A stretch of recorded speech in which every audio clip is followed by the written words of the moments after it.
మీ దగ్గర ATM card ఉందా? అయితే ఒక్క రూపాయి కూడా అదనంగా ఖర్చు పెట్టకుండా విపత్కర సమయాల్లో మీ కుటుంబ సభ్యులు లక్షల రూపాయలను ఉచితంగా పొందొచ్చు. ఈ విషయం తెలియక ఇప్పటికే కోట్లాది మంది బ్యాంకు ఖాతాదారులు ఫ్రీగా వచ్చే ప్రయోజనాలను కోల్పోతున్నారు. ఆ తప్పు మీరు చేయకూడదంటే ఈ వీడియోలో నేను చెప్పబోయే 4 ముఖ్యమైన విషయాలను జాగ్రత్తగా వినడంతో పాటు ఆ పైన ఇచ్చే ఒక సూపర్ టిప్ను మిస్ అవ్వకుండా చూడండి. అంతకంటే ముందు మీకు ఎవరూ చెప్పని ఇలాంటి మరెన్నో ఉపయోగకర విషయాలను ఎప్పటికప్పుడు తెలుసుకునేందుకు మన ఛానల్ను మర్చిపోకుండా సబ్స్క్రైబ్ చేయండి. ఇక 4 ముఖ్యమైన విషయాలు అనుకున్నాం కదా, అందులో మొదటిది, ఏటీఎం కార్డు ఉంటే డబ్బులు ఎలా వస్తాయి? దాదాపు అన్ని ప్రధాన బ్యాంకులు ఏటీఎం కార్డులపైన ఇన్సూరెన్స్ సేవల్ని అందిస్తాయి. దాన్నే debit card complimentary insurance cover అంటారు. దీని ప్రయోజనాలను పొందేందుకు ప్రత్యేకంగా ఎలాంటి డబ్బులు కట్టక్కర్లేదు. ప్రతి సంవత్సరం బ్యాంకులు వసూలు చేసే డెబిట్ కార్డు ఛార్జీల్లోనే కొంత మొత్తం ఈ ఇన్సూరెన్స్లకు కూడా వెళ్తుంది. కార్డు స్థాయిని బట్టి, అంటే మీ దగ్గర ఉన్నది సిల్వర్ కార్డా, గోల్డా, ప్లాటినమా అనే దానిపై ఆధారపడి 3 లక్షల నుంచి 3 కోట్ల వరకు బీమా ప్రయోజనం ఉంటుంది.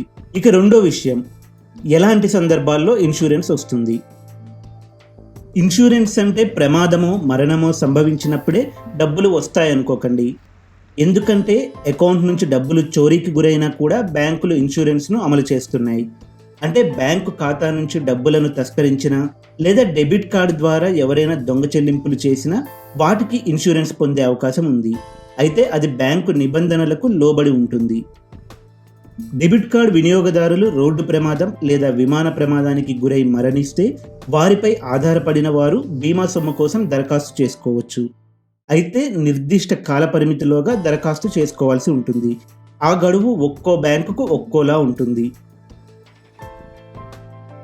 డెబిట్ కార్డును ఉపయోగించి కొనుగోలు చేసిన వస్తువులు పోయినా, చోరీకి గురైనా బీమా పొందవచ్చు. అలాగే ప్రయాణంలో మీ లగేజ్ పోయినా లేదా ఏదైనా కారణంతో అది పాడైపోయినా, ధ్వంసమైన బీమా పొందే అవకాశం ఉంది. ఈ సౌకర్యం కూడా బ్యాంకుని బట్టి మారుతుంది. ఈ డబ్బుల కోసం ఎలా దరఖాస్తు చేసుకోవాలి? సాధారణ ఇన్సూరెన్స్ కోసం ఎలాంటి పద్ధతులు అనుసరిస్తామో దీనికి కూడా అలాంటి పద్ధతులే ఉంటాయి. ఉదాహరణకు ఐసిఐసిఐ బ్యాంకులో అకౌంట్ ఉంటే అనుకోని సందర్భాల్లో ఆ డబ్బులు క్లెయిమ్ చేసుకోవడానికి ఐసిఐసిఐ లాంబార్డ్ కస్టమర్ కేర్ నెంబర్కు 15 రోజుల్లోగా సమాచారం ఇవ్వాలి. ఆ తర్వాత దరఖాస్తు ఫామ్తో పాటు ఎఫ్ఐఆర్, పోస్ట్ మార్టం కాపీ, ఇలా వాళ్ళు అడిగిన పత్రాలన్నీ సమర్పించాలి. డాక్యుమెంట్లు అందిన 15 రోజుల్లోగా నామినీలకు డబ్బులు అందుతాయని ఆ బ్యాంకు చెబుతోంది. ఇలా ఏ బ్యాంక్ అయినా సరే ఆయా వెబ్సైట్లలో దరఖాస్తుకు సంబంధించిన వివరాలు స్పష్టంగా ఉంటాయి. ఇక 4వ ముఖ్యమైన విషయం, ఎన్ని డబ్బులు వస్తాయి? ముందుగా చెప్పుకున్నట్లు మీ అకౌంట్ స్థాయిని బట్టి ఇన్సూరెన్స్ కవరేజ్ ఆధారపడి ఉంటుంది. మళ్ళీ ఐసిఐసిఐ బ్యాంకే తీసుకుందాం.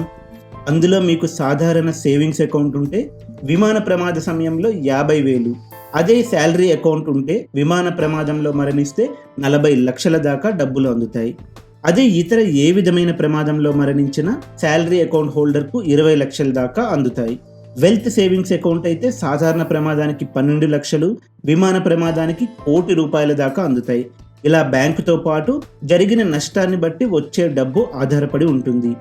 ఏ బ్యాంకు ఎలాంటి ప్రయోజనాలు ఇస్తుందో నేను ఇక్కడ క్లియర్గా చూపిస్తున్నాను. ఇక ముందుగా అనుకున్న సూపర్ టిప్, ఇన్సూరెన్స్ తిరస్కరణకు గురి కాకూడదంటే ఏం చేయాలో చెప్తా.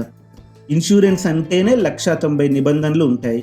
అవి కూడా భూతద్దం పెట్టి చూస్తే తప్ప కనిపించనంత చిన్న చిన్న అక్షరాల్లో. డెబిట్ కార్డ్ ఇన్సూరెన్స్లో కూడా ఒక్కో కార్డుకు ఒక్కో షరతు ఉంటుంది.